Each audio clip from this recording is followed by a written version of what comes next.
सुनने के लिए भी कान कैसे हो, जिनके श्रवण समुद्र समान हो।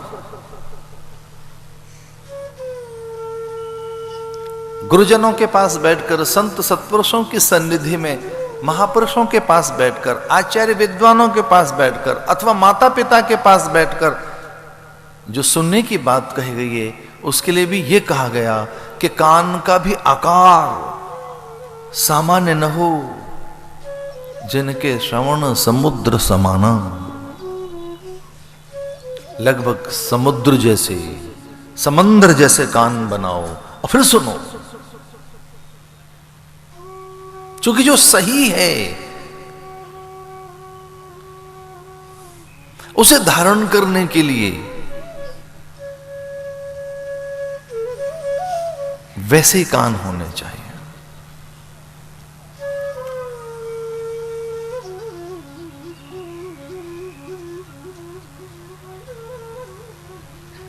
कथा की एक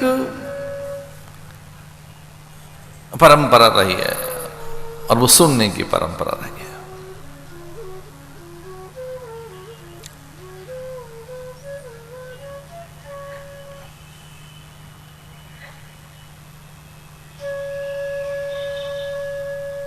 पार्वती ने अनेक प्रश्न किए हैं भगवान से, और उन अनेक प्रश्नों के उत्तर भगवान देते रहे। वे शिव और पार्वती के संवाद पुराण बन गए, वे बड़े ग्रंथ बन गए। शौनिक और सूत जी के जो संवाद हैं वो कथा बन गए। 28,000 ऋषियों का समूह, जिज्ञासुओं का, मुमुक्षुओं का, सत्य पिपासुओं का, परमार्थी महापुरुषों का एक झुंड, वो सुनना चाहते हैं। उसी समूह में एक शौनिक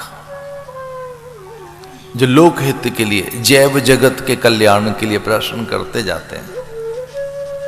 सूत जी उत्तर देते जाते हैं। वे सारे संवाद संग्रहित कर लें, वे सारे संवाद एकीकृत कर लें तो कथा बन गई। शिव और पार्वती के संवाद संग्रहित कर लें तो कथा बन गई।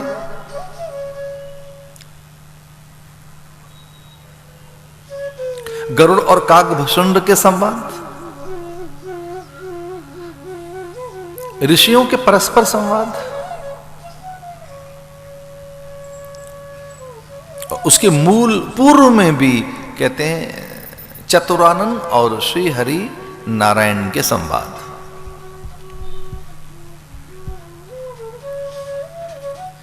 चतुरानन माने ब्रह्मा, ब्रह्मा और भगवान नारायण के संवाद। तो जो संवाद हुए हैं संयोग से, परस्पर जो संवाद हुए, उन संवादों को संग्रहित करते जाएं तो वही कथा है।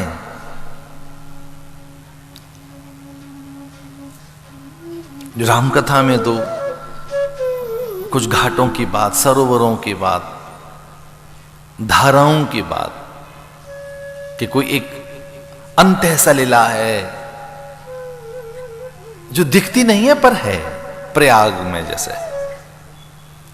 धौत धवला मां, भागीरथी, धवल तरंगणी गंगा, किंचित श्यामा कालिंदी, गंगा यमुना का मिलन दिखता है वहां, पर एक तीसरी और भी धारा है जो अंतः सलीला है, सरस्वती। दरअसल में सरस्वती दिखती भी नहीं है, सरस्वती ज्ञान की धारा है, वो एक अलग धारा है। तो ऐसा भी कहा गया कि कथा में एक ज्ञान धारा भी बहती है, इसे ज्ञान यज्ञ भी कहते हैं। ज्ञान यज्ञ कर श्यामे शुक शास्त्र कथोज्वलम। एक कथा में तो ऐसा भी आता है कि मैं अब ये ज्ञान यज्ञ करता हूं। शुक और परीक्षित के जो संवाद हैं उसे ज्ञान यज्ञ भी कहा गया।